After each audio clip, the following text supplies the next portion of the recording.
হচ্ছে না এবং উনি হুমায়ুন সাহেবের নুরুল মজিদ হুমায়ুন সাহেবের উদাহরণ দিয়ে বললেন ওনাকে 4 বার হসপিটালাইজড করা হয়েছিল, এরপরে উনি মারা গেলেন। এখন কি আমাদেরকে মরিয়া প্রমাণ করিতে হইবে যে আমরা অসুস্থ?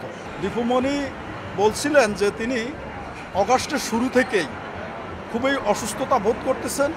ইতিপূর্বে উনি কিডনিজনিত রোগে আক্রান্ত এবং থাইরয়েডজনিত হাইপার থাইরয়েডজনিত রোগও আক্রান্ত আছেন, রক্তশূন্যতায় আছেন। হসপিটাল কারা কর্তৃপক্ষের ডাক্তার তার ব্রেন স্ট্রোকের নির্ণয়ের জন্য একটা পরীক্ষাও দিয়েছেন। সেই পরীক্ষাটা আজ করতেছি কাল করতেছি বলে কারা কর্তৃপক্ষ থেকে নাকি বারবার করতেছে, ওনাকে আশ্বস্ত করে হসপিটালে ডেট করেও করা হচ্ছে না। হ্যাঁ, আজকে উনি মনে করছিলেন তাকে হসপিটালে নিয়ে আসতে হচ্ছে, কিন্তু উনি পরবর্তীতে জানতে পারলেন তাকে আজকে বিজ্ঞ আদালতে উপস্থাপন করা হচ্ছে। অনেক আগেই আমরা ওনার বিভিন্ন মামলায় আমাদের বিজ্ঞ বিচারক নির্দেশ দিয়েছেন যে তাকে আমাদের যে জেল কোড আছে সেই জেল কোড অনুসারে তাকে চিকিৎসা করা হোক।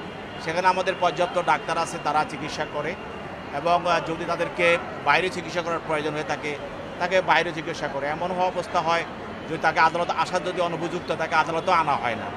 তো তাকে আজকে অনেক সুস্থ এবং সবল মনে হয়েছে এবং তার কথাবার্তা বোঝা গেছে সে অনেকটা সুস্থ, অনেক ভালোভাবে আদালতে সে বক্তব্য রেখেছে।